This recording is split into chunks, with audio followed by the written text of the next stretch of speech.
നേഹ വൈശാഖ് ചേച്ചി രണ്ടുപേരും കുഴപ്പമില്ലായിരുന്നു. നന്നായിരുന്നു എന്ന് എനിക്ക് പറയാൻ തോന്നുന്നില്ല, പക്ഷെ കുഴപ്പമില്ലായിരുന്നു. ആദ്യം നേഹയുടെ പറയട്ടെ. ബേക്കരാർ ഥ അവിടുത്തെ ഒന്ന് പാടാമോ മോള്? സദിയോ സെ തുझ പേ മേരെ. എപ്പോഴും മോള് ഫ്ലാറ്റാ മോള്, ശ്രുതി പിടിച്ചിട്ട് പാടിക്കാൻ. सदियों से तुझ पे मेरे जिया बेकरार था, जिया बेकरार था, आज भी है. ബേക്കറാറിൻ്റെ നമ്മുടെ ശ്രുതിയും പ്രോബ്ലം. നേഹയ്ക്ക് ഒരുപാട് സ്ഥലത്ത് ശ്രുതിയുടെ പ്രോബ്ലം ഉണ്ടായിരുന്നു.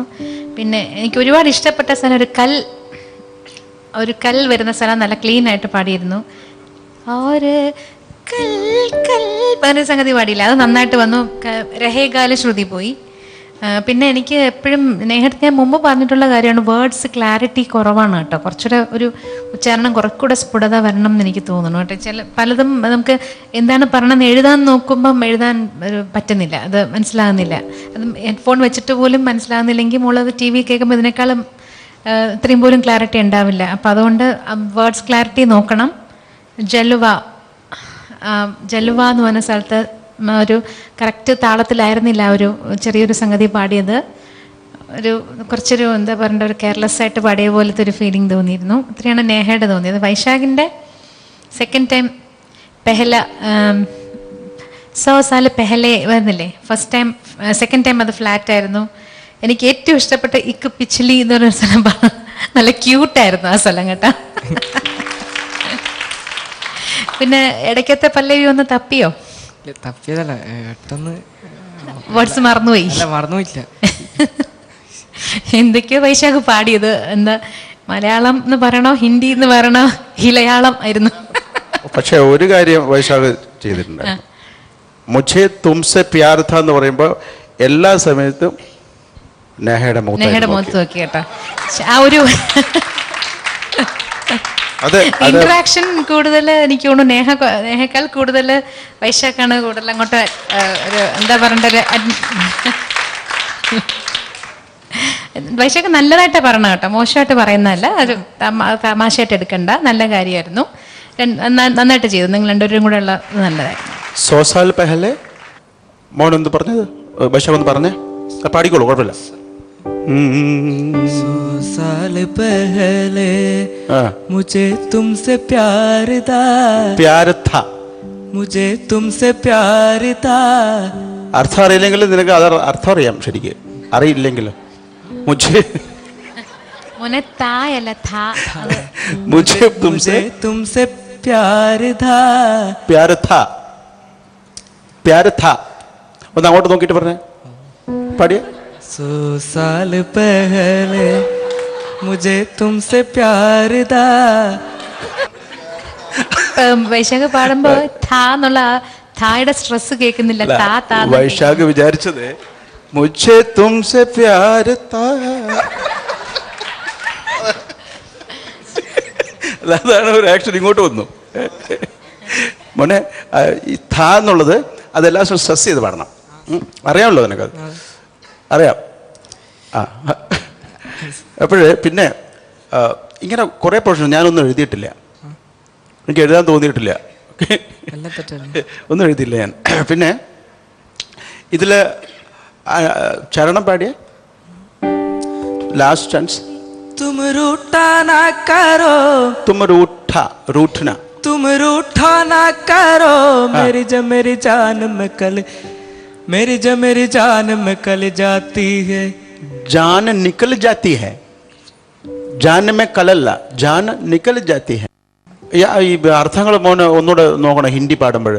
അതേപോലെ തന്നെ ആ ഡിക്ഷനും എല്ലാം ശരിയാണോ? മോൻ്റെ പാട്ടിൽ ഒരു ഇന്നസെൻസി ഉണ്ട്. അതുകൊണ്ടാണ് നമ്മളിങ്ങനെ കേട്ട് നിൽക്കുന്നത്. ഒരു സംതിങ് ഈസ് ദ യുവർ സിംഗിങ്ങിൽ, ഓക്കെ. പക്ഷെ അത് പോരല്ലോ, അത് പോരാ പാട്ടിൽ. പക്ഷെ എന്തോ ഒന്നുണ്ട്, അതുകൊണ്ടാണ് ഇങ്ങനെ നമ്മൾ കേട്ടിരിക്കുന്നത്. നേരെ മറിച്ച് എല്ലാം ഈ വരികളെല്ലാം പ്രശ്നമായിരുന്നു. പിന്നെ നേഹയുടെ പാട്ടിൽ ഇപ്പോൾ ചിത്രാജി പറഞ്ഞ പോർഷൻസ് എല്ലാം പ്രശ്നങ്ങൾ, അക്കാര്യങ്ങളൊക്കെ ഉണ്ട്. ശ്രുതി മോളെ ശ്രദ്ധിക്കണം, ബേസൂർ അത് ഉണ്ട്. പിന്നെ നിങ്ങൾ ഈ പാട്ടുകളിലേക്ക് ഇറങ്ങി ചെല്ലുന്നില്ല. നിങ്ങളിപ്പോൾ ഈ ആൽബം കേട്ട് ഈ അദ്ദേഹത്തിൻ്റെ ഒറിജിനൽ റെക്കോർഡ് കേട്ടിട്ടില്ലേ പഠിക്കുന്നത്? അല്ല വേറെ ആരും പാടിയാണോ? ഒറിജിനൽ കേട്ട് പഠിക്കുകയല്ലേ? അപ്പോൾ ഒറിജിനൽ കേൾക്കുമ്പോൾ അതിൻ്റെ കറക്റ്റായിട്ട് കേൾക്കണം, മുഴുവനും കേൾക്കണം. കുറച്ച് കേട്ടിട്ട് പഠിക്കരുത്, മുഴുവൻ കേട്ട് അത് കറക്റ്റായിട്ട് അത് ഗ്രാസ്പ് ചെയ്ത് അത് പഠിക്കണം. ഇതുകൊണ്ടാണ് ഈ പോരായ്മകൾ വരുന്നത്. പഠിക്കുന്നത് കൃത്യമായിരിക്കണം, ധൃതിപ്പെട്ട് പഠിക്കരുത്, നേരത്തെ പഠിച്ചു വെക്കണം. ഇന്നലെ പഠിച്ചു ഇന്നേക്ക് പാടരുത്. ഓക്കെ നേഹ, മോളെ യു സാങ് വെരി വെൽ, എനിക്ക് ഇഷ്ടപ്പെട്ടു. പക്ഷേ പറഞ്ഞ പോലെ തന്നെ ഡിക്ഷനാണ് നിങ്ങൾക്ക് രണ്ടുപേർക്ക് ഏറ്റവും വലിയ പ്രശ്നം, ഡിക്ഷനാണ്. സെക്കൻഡ് ലാംഗ്വേജ് എന്താ, ഹിന്ദിയാണോ? അല്ലല്ലോ, ഹിന്ദിയാണോ? ഓക്കെ, ഐ തിങ്ക് മോളുടെ ഡിക്ഷൻ കുറച്ചുകൂടി നല്ലതായിരുന്നു. But it has to really improve കേട്ടോ. പ്രത്യേകിച്ചും ഇതൊരു ഇറ്റ്സ് എ റിയൽ തിങ്. ഇതിപ്പോൾ വേൾഡ് ഓവർ കാണിയല്ലേ ഇത്. ഇപ്പം എല്ലാവരുടെയും അറ്റൻഷൻ ഗ്രാസ്പ് ചെയ്യണമെന്നുണ്ടെങ്കിൽ you have to sing it the way it should be sung കേട്ടോ. കുഴപ്പമില്ല, you got a beautiful voice definitely. അല്ലാണ്ട് ഇവിടെ നിൽക്കില്ലല്ലോ മെഗാസ്റ്റാർസിൻ്റെ ആ ഒരു ഇതിൽ. പിന്നെ കുട്ടാ, മോനെ കണ്ടിട്ട് എനിക്ക് സത്യം പറഞ്ഞാൽ കെട്ടിപ്പിടിക്കാൻ തോന്നുന്നുണ്ട്. ഒരു ചെറിയൊരു ടെഡിബെയർ നിൽക്കണ പോലെ എനിക്ക് തോന്നുന്നത്. ഒരു പാവാണോ? എനിക്കൊന്നും പറയാൻ തോന്നുന്നില്ല സത്യം പറയാൻ. ബിക്കോസ് പറഞ്ഞു കഴിഞ്ഞ് കഴിഞ്ഞാൽ ഇതൊക്കെ തന്നെ പറയാനുള്ളത്. മുൻപ് തെറ്റുകൾ മുന്നറിയാം, കറക്റ്റ് ചെയ്യാം. ഞാൻ ഒന്നും പറയാനില്ല. Okay, do well next time. അത് സാറ് പറഞ്ഞ പോലെ ചേച്ചിയും പറഞ്ഞ പോലെ തന്നെ ഒരു പാട്ട് കഴിയുന്നതും keep listening to it, keep on listening. ഇപ്പോൾ ഒരു പാട്ട് നിങ്ങൾക്ക് 2 ദിവസം സമയം ഉണ്ടെന്നുണ്ടെങ്കിൽ അത് തന്നെ വലിയ ചാലഞ്ചാണ്.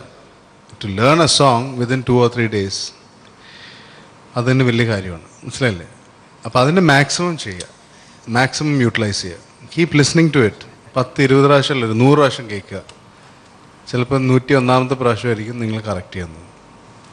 Okay, God bless. Vaishakh, Neha എങ്ങനെയുണ്ടായിരുന്നു വൈശാഖിനോട് ഡ്യുവറ്റ് പാടുന്ന എക്സ്പീരിയൻസ്? ഞാൻ ഇത്രയും ഇന്ററാക്റ്റീവ് എന്ന് വിചാരിച്ചില്ല. ശരി, ഇന്ററാക്ഷൻ കുറച്ച് കൂടിപ്പോയെന്നൊരു സംശയം അല്ലേ? ഇത് വൈശാഖ് ഭയങ്കര ഫീൽ ചെയ്തിട്ടാണല്ലോ പാടിയ വൈശാഖ്. അല്ല, എന്താണ് അതിന്റെ രഹസ്യം? ഒന്നുമില്ല, അങ്ങനത്തെ ഒരു രഹസ്യമൊന്നുമില്ല. പാടുമ്പോ അങ്ങ് വരുത്തന്നെ, പാടുമ്പോ അങ്ങ് വരുത്തന്നെ, പാടുമ്പോ അങ്ങോട്ട് വരുത്തന്നെ. ഓക്കെ ഓക്കെ, എന്തായാലും നന്നായി, നല്ല രസമായിട്ട് പാടി രണ്ടുപേരും. പിന്നെ ഹിന്ദി, വൈശാഖെ പാടാനുള്ള പാട്ട് മാത്രം കേട്ടാ പോരാ, നല്ലോണം ഹിന്ദി കേൾക്കണം കേട്ടോ. Okay, so let's find out how much you scored. ആദ്യം ആരോടാ ചോദിക്കണ്ടേ? ഐ മീൻ ആരുടെ മാർക്സ് അറിയണ്ടേ? വൈശാഖിന്റെ അറിഞ്ഞാൽ മതിയാ? ശരി, ഓക്കെ. അപ്പോൾ വൈശാഖിന് ഈ പെർഫോമൻസിന് എത്ര മാർക്ക് ഉണ്ടെന്ന് നോക്കാം. Ramesh sir, out of 30. വൈശാഖിന് 19 out of 30. ചേച്ചി, out of 40. 30. 30 out of 40. വൈശാഖിന് 19 again. വൈശാഖിന് Lataji Rafi Saheb റൗണ്ടിൽ ജഡ്ജസ് നൽകിയിരിക്കുന്നത് 68 മാർക്സ്. ഓക്കെ, ഇനി നേഹ, ലെറ്റ്സ് ഫൈൻഡ് ഔട്ട്. ചേച്ചി, out of 40. 32. 32 out of 40. Ramesh sir? 20 out of 30. ജോർജേട്ടാ? I go with Ramesh ji. 22. 20 again, sorry, 20. Okay, അപ്പോൾ നേഹയ്ക്ക് ഈ റൗണ്ടിൽ judges നൽകിയിരിക്കുന്നത് 72 marks.